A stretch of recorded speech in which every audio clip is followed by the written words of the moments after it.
Hi நண்பா, இந்த வீடியோவில் வந்து எதை பற்றி பார்க்க போகிறோம்னா சிங்கப்பூருக்கு வந்து எப்படி வர்றது, எந்த பர்மிட்டில் வந்தால் நல்ல சம்பளம் கிடைக்கும், வேலை எப்படி இருக்குன்னு பார்க்க போகிறோம். இப்போலாம் சிங்கப்பூருக்கு வர்றதே ரொம்ப கஷ்டமாச்சுங்க.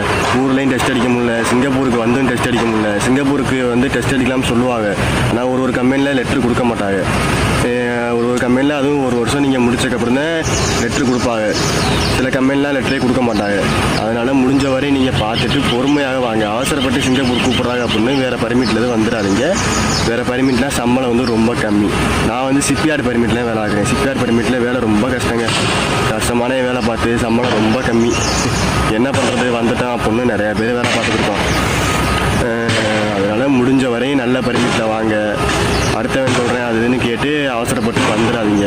ஏன்னா இங்கே வந்ததுக்கப்புறம் தான் நமக்கே புரியும் பேசாமல் ஊர்லேயே இருந்திருக்கலாமோ அப்படின்னு.